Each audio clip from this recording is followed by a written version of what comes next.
Muy buenos días, le damos gracias al Señor que nos permite estar en esta transmisión, un programa muy especial para estar tratando un tema de mucha importancia en cuanto a la modificación de conducta.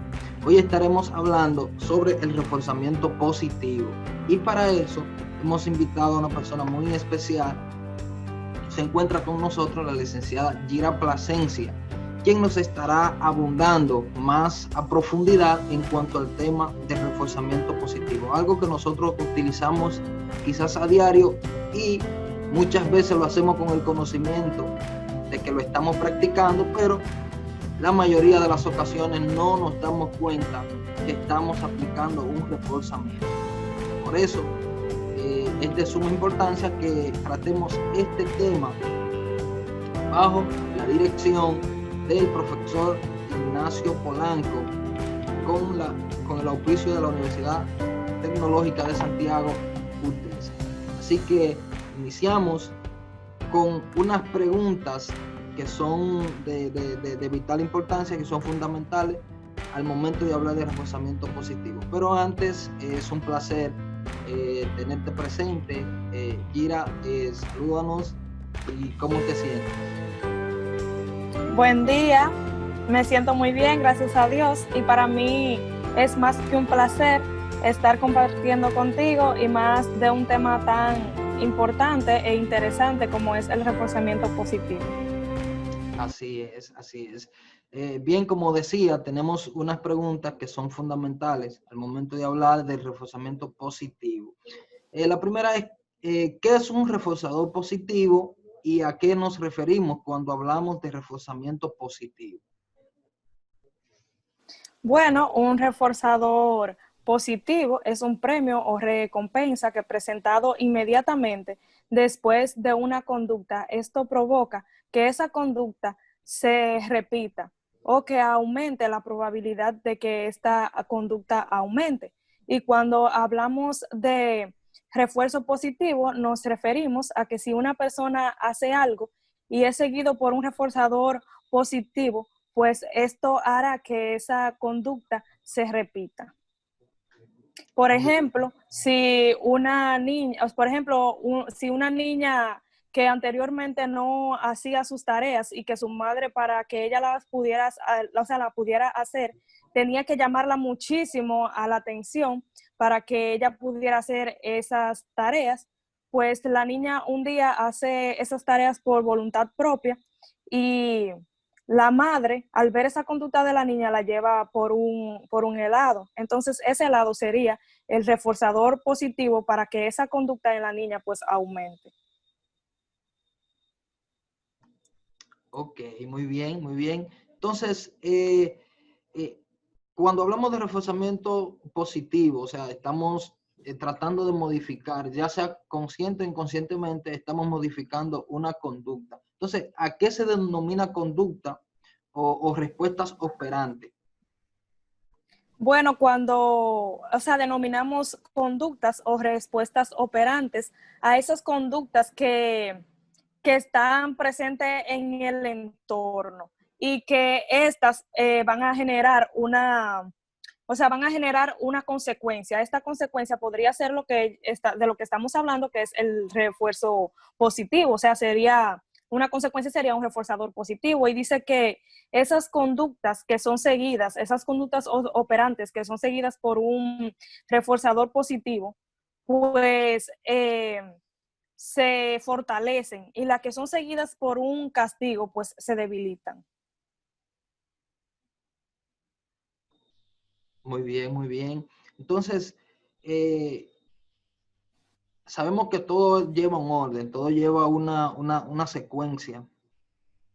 Y cuando hablamos tú decías que es todo nuestro entorno, o sea, cuando hablamos de conducta, se refiere a todo nuestro entorno en cuanto al momento de aplicar el reforzamiento. Entonces, existen varios factores que influyen en la eficacia del reforzamiento positivo, entonces, en que ese reforzamiento sea eficiente.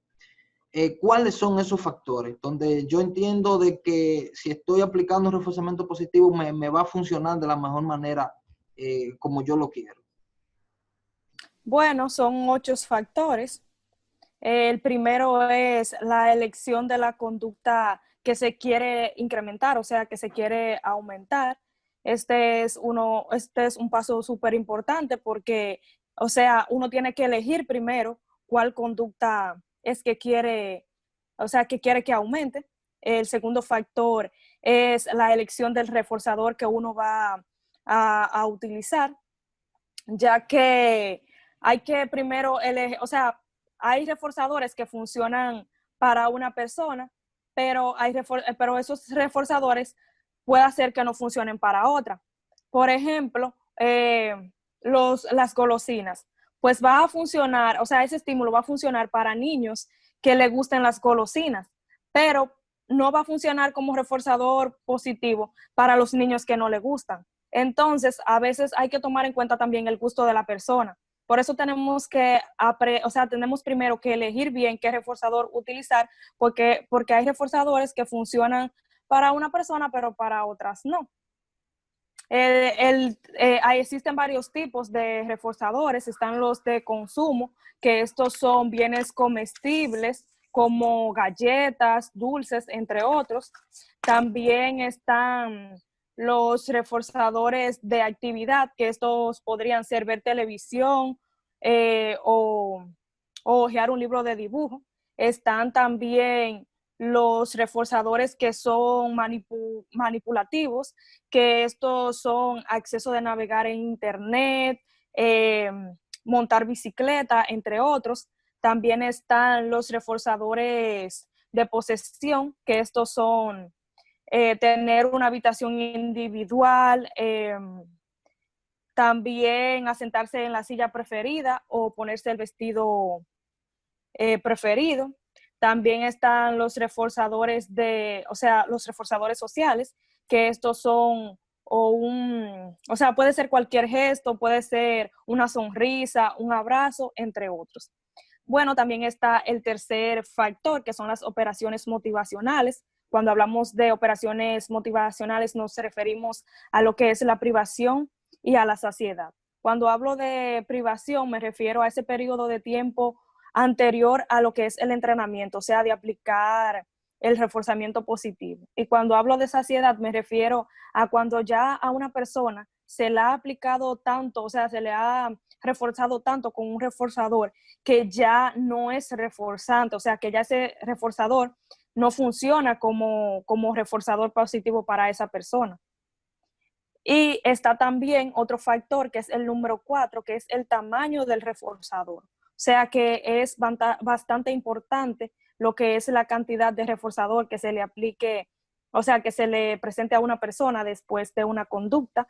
Un ejemplo sería una señora que le paga, vamos a poner 100 pesos a un joven para que arregle su jardín, pero el joven no lo va a hacer porque es muy poco, 100 pesos, pero tal vez si ella le ofrece, vamos a poner 500, él lo hace. O sea que hay que tener en cuenta, hay que tomar en cuenta o sea, la cantidad del reforzador que tú vas a presentar después de una conducta. También está el quinto factor, que estas son las instrucciones o reglas para tú poder presentar un reforzador. A veces tiene que hacer uso de reglas o de instrucciones para que sea efectivo.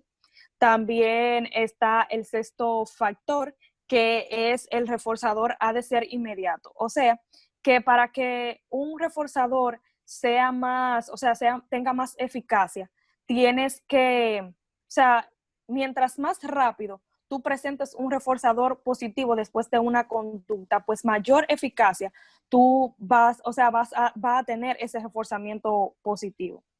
También está el factor número 7, que este es el factor, este es el factor del refuerzo contingente y del no contingente. Cuando hablo de refuerzo contingente o reforzador contingente, me refiero a ese reforzador que es aplicado después de la conducta. Y el reforzador no contingente es el que es presentado antes de la conducta. También está el factor número 8, que es el último, que es independizar al estudiante del programa y el cambio a reforzadores naturales. Cuando hablo de reforzador natural, me refiero a esos reforzadores que tienen lugar en lo que es el entorno, o sea, que se dan de manera natural en la vida cotidiana. Un ejemplo sería esos niños que tienen trastornos del desarrollo. Y para que ellos pronuncien palabras o aprendan palabras nuevas en la escuela, los profesores los refuerzan o sea, le dan un reforzador positivo que son golosinas. Pero luego estos niños, cuando van a su casa o cuando van de camino a casa, comienzan a pronunciar estas palabras y, o sea, o le dicen a los padres, podría ser las palabras que aprendieron, pues esa atención de los padres serviría como, o sea, serviría como un reforzador positivo y es, o sea, y es un reforzador natural. Entonces ya no sería necesario que los profesores apliquen, o sea, los profesores le apliquen, no, o sea, presenten o sea, el reforzador de los dulces, sino que ya es, o sea, ya sería suficiente y se le daría paso ya a los reforzadores naturales, como dije anteriormente, que sería la atención de los padres y de sus familiares. Muy bien, excelente. Una pregunta, ¿qué sería un obstáculo en el reforzamiento positivo? O sea, ¿qué podría impedir que, que se aplique o que la aplicación de tal pues se desarrolle con la respuesta que uno desea esperar? Bueno, mira, hay personas que sí saben, o sea, lo que es un reforzador o que es reforzar positivamente a una persona, pero hay personas que no saben y no saben, ¿cómo te digo? No saben cómo se da.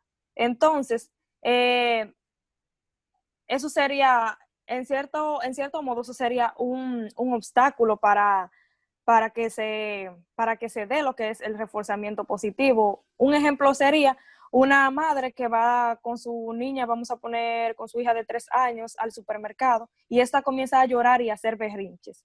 La madre, avergonzada, hace así y se va del supermercado por la conducta de la niña.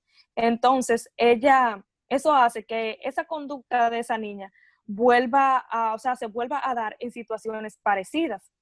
Entonces, ella, o sea, ella está reforzando esa conducta de la niña al irse del supermercado, pero ella lo hizo, ¿cómo te digo? Ella lo hizo involuntariamente. Ella no pensó, o sea, ella no piensa que ella va a reforzar esa conducta de que la niña vuelva a hacer eso en otra situación.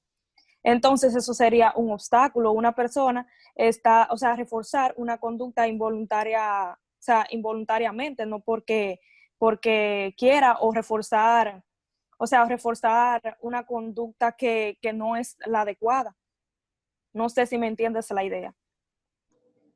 Sí, sí, se entiende y ahí nosotros podemos ver la importancia de nosotros conocer acerca de esto, porque fíjate como tú decías de que ella estaba reforzando, estaba modificando una conducta en la niña sin ni siquiera saber que lo estaba haciendo. O sea, estaba causando una conducta en la niña sin saber que lo estaba haciendo. Entonces, mira la importancia de nosotros saber cuándo nosotros estamos aplicando un reforzamiento y cuándo no lo estamos aplicando. Y si lo estamos haciendo, pues que lo hagamos con el conocimiento y con el propósito de esperar modificar una conducta, porque entonces eso podría traer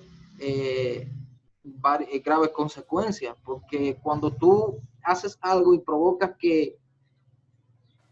por ejemplo, una niña actúe de una forma por algo que tú haces, entonces eso podría ser de una manera no agradable. O sea, tú con tu conducta, tú estás provocando otra que tú no desearías que fuera así. Entonces, Exacto. es bien importante saber ese punto. ¿Algo más que decir? No, Ok, entonces, eh, para finalizar, esperando que sea de provecho para las personas que van a ver esta programación, Para finalizar, ¿cuáles son las pautas para la aplicación efectiva del reforzamiento positivo? O sea, eso no es que yo voy a reforzar una conducta, no, no. Hay pautas que seguir, hay procedimientos que hay que cumplir, porque esta acción se basa en el método científico, o sea, eso se lleva a una investigación y lo que vamos a tratar es con un fundamento científico. Entonces, ¿cuáles son las pautas para la aplicación efectiva del reforzamiento positivo? Exacto. Bueno, son 4 pautas. La primera es elección del comportamiento que se quiere incrementar. La segunda es la elección del reforzador. La tercera es la aplicación la aplicación del reforzamiento positivo. Y por último, está lo que es independizar al estudiante del programa y darle paso a lo que son los reforzadores naturales, como estuve hablando anteriormente. Ok, muy bien, excelente, excelente. Nosotros invitamos a las personas que tomen en cuenta estos puntos porque son bien importantes y más para las personas que ya tienen niños, que es donde es la parte más vulnerable en cuanto a la modificación de conducta se trata, porque los niños están en una etapa donde cualquier cosa puede modificar su conducta, puede alterar su conducta, ya sea de manera negativa o ya sea de manera positiva. Entonces nosotros lo hacemos con esta intención de que las personas tengan el conocimiento de este punto tan importante como lo es el reforzamiento positivo. Así que ha sido de gran provecho. Gracias por compartir con nosotros estas informaciones. ¿Algo más que decir?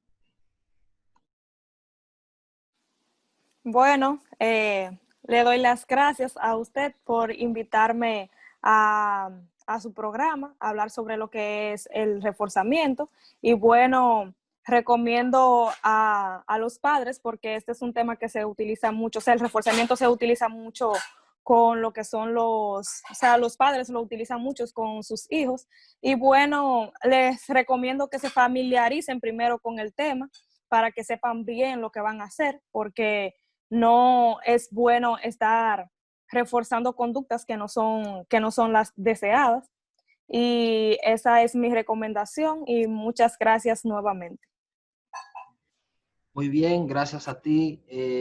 Estuvimos contando con la presencia de Gira Plasencia, que nos estuvo comentando a profundidad acerca del reforzamiento positivo para modificación de conducta. Así que muchas gracias, esperando que haya sido de provecho para ustedes, para nosotros lo fue. Y esto es todo por el momento. Hasta una próxima.